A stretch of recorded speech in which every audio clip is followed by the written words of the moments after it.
नमस्कार दोस्तों जय श्री राम। दोस्तों जैसा कि आप देख रहे हैं कि बजरंगी राम की पाठशाला एपिसोड 2 लेकर के सामने आ गया हूं दोस्तों। और जैसा कि आपने एपिसोड 1 देखा है तो आप लोग जान रहे होंगे, मैंने कहा था एपिसोड 2 में मैं आप लोग को बताऊंगा कि आपके जीवन में लव मैरिज के योग हैं या नहीं हैं। दोस्तों ये पाठशाला मैं लेकर के आया हूं और आप विश्वास मानिए, आपको YouTube या फिर किसी भी किताब में जो मैं पढ़ाऊंगा वो चीज़ें आपको एक सीरियल में नहीं मिलेंगी। अब चलिए हम मेन टॉपिक पे आते हैं। तो मैंने आपको इससे पहले वीडियो में बताया था, अगर आपने वीडियो नहीं देखा है, देखना चाहते हैं तो डिस्क्रिप्शन बॉक्स में जाइए, वहाँ पे एपिसोड 1 लिखा हुआ है, उसके नीचे मैंने लिंक दे रखा है, वहाँ पे क्लिक कीजिए, उस वीडियो को भी देख लीजिए अगर आपको पूरी चीज़ें, अगर ये कॉन्सेप्ट क्लियर नहीं है तो। और उसमें भी मैंने लव मैरिज होगा या अरेंज मैरिज होगा का थोड़ा सा पार्ट बनाया था, लेकिन आज पूरे वीडियो में मैं पूरा लव मैरिज का जो योग कैसे बन रहा है आपको इसी एपिसोड में क्लियर कर दूंगा, ठीक है। तो दोस्तों मैं आपको बताऊं कि सबसे ज़्यादा जो क्वेश्चंस पूछे जाते हैं एस्ट्रोलॉजर से, जैसे कि आप एस्ट्रोसेज पे, एस्ट्रोटॉक पे, ये तमाम ऑनलाइन हो गया जिस चैटिंग के माध्यम से या कॉल के माध्यम से पूछते हैं, सबसे ज़्यादा पूछे जाने वाले में से एक प्रश्न यह भी है, ठीक है। तो कैसे एस्ट्रोलॉजर बहुत तेजी से केवल लग्न चार्ट को देख करके ही बता देते हैं लव मैरिज होने की पॉसिबिलिटी है नहीं है, आज आपको मैं बताऊंगा और ये बहुत बड़ा ट्रिक है। तो समझिए कि आपको मैं एपिसोड 2 में ही अपने अनुभव द्वारा ट्रिक भी बता रहा हूं। तो चलिए शुरू करते हैं, ठीक है। जैसा कि 3 नंबर लिखा हुआ है, तो ये लग्न में 3 नंबर लिखा हो तो कौन सी लग्न कुंडली है? ये 3 नंबर पे मिथुन राशि, मिथुन लग्न की कुंडली है, जिसके स्वामी है बुध देव, जो होगा लग्नेश। चलिए अब हम जान ले, थोड़ा सा हमको एक चीज ये जानना जरूरी है जो मैं यहाँ नोट डाउन किया हूं क्योंकि इसकी जरूरत पड़ेगी, ठीक है। फलादेश में कि सूर्य, चंद्रमा, गुरु, मंगल, ये चारों ग्रह आपस में मित्र माने जाते हैं, ठीक है। ये मित्र ग्रह हैं नैसर्गिक, और बुध, शुक्र, शनि, राहु, केतु आपस में मित्र हैं, और ये पार्टी इस पार्टी की शत्रु है। यानी कि सूर्य, चंद्रमा, गुरु, मंगल आपस में तो मित्र हैं, लेकिन इनके लिए शत्रु हैं, और ये आपस में मित्र हैं, इनके लिए शत्रु हैं। तो चलिए बिना लेट किए हम करते हैं। अब आपको कैसे देखना है लव मैरिज के लिए, ये 12 भाव में से हर भाव जो होता है किसी न किसी कार्य का क्षेत्र में होता है। जैसे कि पहला भाव जो है वो शरीर का है, आपके व्यक्तित्व का है, आपके रंग रूप का है। उसी प्रकार लव रोमांस जो देखते हैं हम किससे देखते हैं? ये 5वें भाव से, ठीक है। ये आपका 5म भाव है, कंफ्यूज मत होइएगा, जो नंबर लिखी है वो क्या राशि है। तो 5म भाव में कौन सी राशि है? 7 नंबर। 7 नंबर पे तुला राशि, यानी 5म भाव में तुला राशि है, और राशि के स्वामी कौन है? तुला है शुक्र, जिनको हम बोलेंगे 5म भाव का स्वामी। शुक्र को हम 5म भाव का स्वामी और पंचमेश भी बोलेंगे। तो अब इन 12 भावों में शुक्र देव कहाँ बैठे हैं ये देख करके आप बता देंगे कि लव मैरिज होगा या नहीं होगा। तो दोस्तों बहुत ध्यान से देखिएगा, अगर शुक्र देव पहले ही घर में बैठे हुए हों, ठीक है दोस्तों। एक चीज और आपको मैंने बताया था, केंद्र भाव, त्रिकोण भाव और त्रिक भाव, आपको मैं थोड़ा सा समझा देता हूं।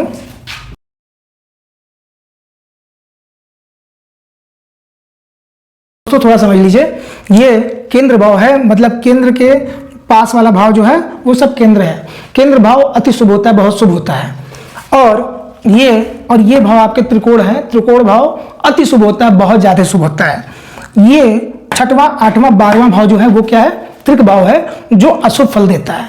दोस्तों बस इतना जान गए, अब हम प्लेसमेंट के थ्रू बता सकते हैं लव मैरिज होगा या नहीं होगा। शुक्र देव पहले ही घर में बैठ गया है, केंद्र भाव क्या बताता है? वो बहुत शुभ होता है। तो त्रिकोण भाव का स्वामी शुक्र देव बन रहे हैं, तो शुक्र देव खुद ही त्रिकोण भाव बताया मैं, बहुत ज्यादा शुभ होता है। तो शुभ भाव के स्वामी शुभ भाव में बैठे हुए हैं, ठीक है। तो और कहाँ बैठे हुए? 3 नंबर में बैठे हुए हैं, मिथुन राशि में बुध। अब यहाँ मैत्री देखिए, शुक्र से बुध क्या है? मित्र है, यानी अपने मित्र के घर में बैठे हुए हैं, केंद्र में बैठे हुए, त्रिकोण के स्वामी है। अगर शुक्रदेव यहाँ बैठ जाए तो आपके लव मैरिज होने के चांसेस बहुत ज्यादा प्रबल हो जाते हैं, ठीक है, बहुत ज्यादा प्रबल हो जाते हैं। ये प्रबल हो जाते क्यों बोल रहा हूँ? क्योंकि उसके बाद हमें देखना पड़ेगा शुक्रदेव बलवान है या नहीं है, ठीक है, वो मैं आगे बताऊंगा। अब शुक्रदेव अगर 2nd हाउस में बैठ जाए, ठीक है, अब यहां क्या होगा? शुक्रदेव चंद्रमा के घर में बैठे हुए हैं, जो उनके शत्रु डिपार्टमेंट में आ रहे हैं, शुक्र से चंद्रमा शत्रु। लेकिन द्वितीय भाव जो है वो बुरा भाव नहीं माना जाता है, अच्छा भाव माना जाता है, ठीक है। और त्रिकोण के स्वामी होने की वजह से यहाँ पे भी लव मैरिज के चांसेस आपके हो जाएंगे।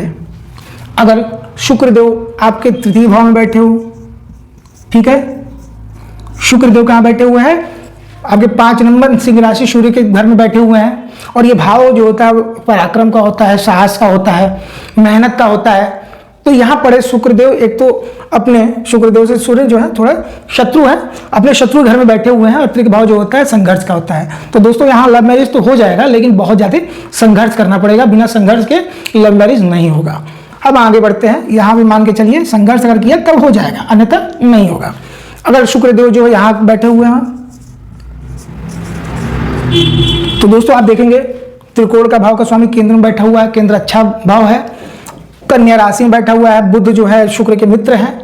तो यहाँ पे क्या होना चाहिए, प्रबल लव मैरिज का प्रबल हो जाना चाहिए, लेकिन नहीं दोस्तों, यहाँ पे हर ग्रहों की उच्च और नीच की राशियां होती हैं, जो मैं आगे बताऊंगा।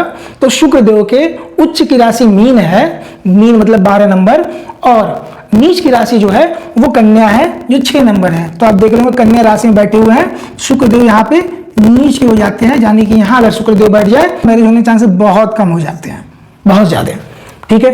अगर शुक्रदेव मान लीजिए पंचम भाव अपने ही घर में बैठे हुए हैं, भाई यहीं के स्वामी हैं, अपने ही घर में बैठे हुए, त्रिकोणाधिपति राजयोग बना रहे हैं, तो यहाँ पे भी लव मैरिज चांसेस वो बढ़ा देंगे। तो दोस्तों अब इसके आगे जो है, अगर शुक्रदेव यहाँ तृक भाव में बैठ जाए शुक्रदेव, तो मैंने बताया था कि त्रिक भाव ये और ये तीनों त्रिक भाव क्या है, आपके बहुत अशुभ ग्रह भाव हैं। यहाँ पे बैठा हुआ ग्रह अच्छा फल नहीं देता। लेकिन दोस्तों एक मैं आपको राजयोग के बारे में बताना चाहता हूँ, जो इस कुंडली में बन जाएगी अगर शुक्रदेव यहाँ बैठेंगे।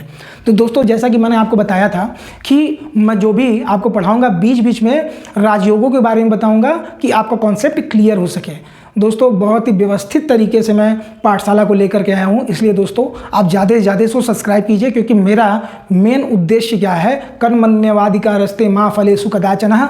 मुझे को फल की बहुत ज़्यादा चिंता नहीं है, फिक्र नहीं है, लेकिन मैं ये चाहूँगा कि हमारे जो भी सनातन धर्म के भाई हैं वो अब एक सनातन धर्म द्वारा दिया गया एक वरदान है, जिस पे आज पूरी दुनिया टिकी हुई है, जिस साइंस पे वो ज्योतिष शास्त्र से भी निकला हुआ है। मैं ये समय समय पे आपको बताऊंगा, आपको मैं ऐसे ऐसे एविडेंस दूंगा जिस आप मजबूर हो जाएंगे कि ज्योतिष शास्त्र सही होता मानने पर।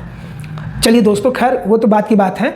तो यहाँ पे जो शुक्रदेव बैठ गया, यहाँ पे एक राजयोग के बारे में बताना चाहूँगा, जिसको बोलते हैं विपरीत राजयोग, ठीक है। विपरीत राजयोग का मतलब आप समझिएगा, बहुत लोग गलत समझ लेते हैं, ये समझते हैं कि विपरीत राजयोग मतलब राजयोग के विपरीत मतलब कोई बुरा फल। नहीं दोस्तों, विपरीत राजयोग ये हो गया कि कोई भी बुरा भाव का स्वामी बुरे भाव में बैठ करके अपनी बुराई को नष्ट कर दे, उसको बोलते हैं विपरीत राजयोग। अब एक उदाहरण ये समझिए कि विपरीत राजयोग के लिए आपको बता दें तो बहुत सरल तरीके से समझने के लिए, कि आपका घर है, भले बहुत ख़राब है, बुरा है, कुछ भी है, लेकिन आप अपने घर में जाएंगे तो वहाँ पे आप बुरा नहीं होने देंगे, वहाँ उस घर को मरम्मत कराएंगे, सही करेंगे, और करते करते आप भी अच्छे हो जाएंगे अपने भाव के लिए। सेम यही कॉन्सेप्ट है कि बुरे भाव का स्वामी बुरे भाव में बैठ जाए, यानी कि तृक भाव का स्वामी तृक भाव में बैठ जाए, तो वहाँ पर क्या मिलता है, विपरीत राजयोग, ठीक है। तो यहाँ पे आप देखेंगे कि शुक्रदेव, हर ग्रहों की 2-2 राशियाँ बताया था मैंने, ठीक है। शुक्रदेव की भी 2 राशि है, एक तो आपकी तुला है 7 नंबर जिस पे हम काम कर रहे हैं, दूसरा कौन सा शुक्रदेव का है, ये वृषभ है 2 नंबर जो लिखा हुआ है, और ये भी त्रिक भाव है। यानी त्रिक भाव का स्वामी अगर त्रिक भाव में ही बैठ जाए, यानी कि 6वें 8वें 12वें भाव का स्वामी 6वें 8वें 12वें में बैठ जाए, तो वो अपने जो है विपरीत परिस्थिति को त्यागते हुए राजयोग देगा, तो उसको बोलते हैं क्या, विपरीत राजयोग। ये आप समझ गया। लेकिन दोस्तों बहुत ज़्यादा कन्फ्यूजन हो जाते हैं अभी हमारे जो ज्योतिष भाई होंगे, और बहुत सारे लोग ऐसे होंगे गणना करते होंगे, उनको कन्फ्यूजन ये होगा कि क्या वाकई में यहाँ त्रिक राजयोग ये विपरीत राजयोग बन गया क्योंकि केवल त्रिक भाव का स्वामी त्रिक भाव में बैठ गया। नहीं दोस्तों, केवल यही हमें डिसाइड नहीं हो जाएगा कि त्रिक भाव का स्वामी त्रिक भाव में बैठ गया तो विपरीत राजयोग हो गया। इसके लिए कंडीशन अप्लाई होती है। अगर कहीं आपका त्रिक भाव का स्वामी त्रिक भाव में ही बैठा हुआ है, लेकिन आपके लग्नेश बिगड़ जाएं, लग्नेश जो है आपके नीच के हो जाएं, या वो 0 डिग्री के हो जाएं, 29 डिग्री के हो जाएं, तो क्या होगा, आपकी कंडीशन समाप्त हो जाएगी विपरीत राजयोग के। तो शादी आपका, तो यहाँ पे लव मैरिज के आपने सोचा कि वाह विपरीत राजयोग बन रहा है, लव मैरिज होगा, नहीं, उसके लिए बहुत सारी कंडीशन है जो मैं आपको आगे ही बताऊँ। तो अगर विपरीत राजयोग के कंडीशन में आता है तो लव मैरिज होगा, अन्यथा नहीं होगा। अगर शुक्रदेव, ठीक है, आपके 7वें भाव में बैठ जाए, केंद्र भाव में, केंद्र भाव शुभ होता ही है, तो यहाँ पे भी लव मैरिज के चांसेस आपके प्रबल हो जाएंगे। ठीक है, क्योंकि लग्नेश का मित्र है, लग्न भाव में दृष्टि भी पड़ रही है, यहाँ तो और अच्छा फल देंगे। अगर शुक्रदेव यहाँ पड़ जाए, शुक्रदेव या फिर यहाँ बैठ जाए, ठीक है। अगर विपरीत राजयोग के कंडीशन में आ गया, जो कि मैं आगे आपको बताऊंगा, तब तो आपका लव मैरिज होगा, अन्यथा मान के चलिए आपकी लव मैरिज कैंसिल हो जानी है, ठीक है। अगर विपरीत राजयोग में आया तब तो होगा, नहीं तो कैंसिल हो जाएगा। अब अगर शुक्रदेव आपके बैठ जाते हैं त्रिकोण भाव में ही, त्रिकोण भाव का स्वामी, पहले त्रिकोण भाव का स्वामी दूसरे त्रिकोण में बैठ गया, यहाँ पे भी ये बहुत अच्छा फल देगा।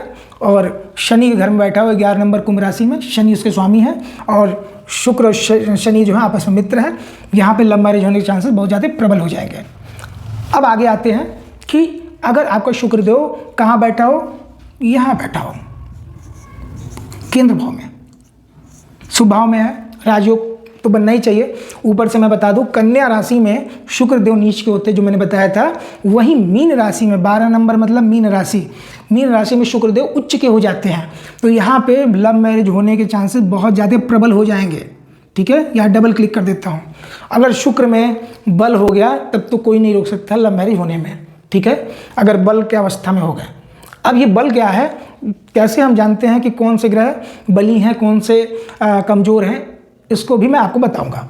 अब आगे चलते हैं। अगर शुक्रदेव आपके यहाँ बैठे हो, ठीक, तो आप देखेंगे त्रिकोण भाव का स्वामी 11 भाव लाभ भाव जिसे बोलते हैं, जिसको आय का भाव बोलते हैं, बड़ा शुभ भाव होता है, यहाँ पे भी आपके लव मैरिज होने के चांसेस हो जाएंगे। तो दोस्तों, जितने शॉर्टकट तरीके से और जिस तरह से मैंने आपको बताया है, आपको कहीं नहीं मिलेगा। मात्र थोड़ा सा प्रैक्टिस करके आप जान सकते हैं किसी व्यक्ति का लव मैरिज होगा या नहीं होगा। ये हमने मिथुन राशि लग्न की कुंडली बताई है, आपका लग्न कुछ भी हो सकता है, आप अगले लग्न पे भी, आप अपने लग्न पे अप्लाई कर सकते हैं, ठीक है। दोस्तों आप कमेंट के माध्यम से, अगर आप चाहते हैं कि किसी और लग्न पे भी मैं इसको एक बार बताऊं, तो कमेंट के माध्यम से आप मुझसे संपर्क कर सकते हैं। कमेंट में अपने प्रश्नों को रखिए, अपने बातों को रखिए और अपना नंबर दे दीजिए, ताकि हम आपसे कंसल्ट भी कर सकें। तो दोस्तों, ये रहा बजरंगी राम की पाठशाला के द्वितीय एपिसोड, तृतीय एपिसोड लेकर के आऊँगा, जिसमें मैं आपको बताऊँगा कि लग्न, लग्नेश और हर लग्न में योग कारक और मारक ग्रहों को तो देते हैं। और ज़्यादा से ज़्यादा इसको जो है शेयर कीजिए दोस्तों, क्योंकि इस तरह की पाठशाला आपको कहीं पे भी नहीं मिलेगी बिना पेड के। मैं आपको जो फ्री में बता रहा हूँ, यही कोर्स करने के लिए लोग जो है कई हज़ार खर्च करते हैं। तो दोस्तों, आप लोग इस अपॉर्चुनिटी को मत खोइए, इस वीडियो को देखिए, शेयर कीजिए और ज्ञान को बांटिए, क्योंकि ज्ञान बांटने से बढ़ता है, ज्ञान छिपाने से नहीं बढ़ता, बांटने से बढ़ता है। तो दोस्तों, फिर मिलेंगे नए वीडियो के, तब तक के लिए जय श्री राम।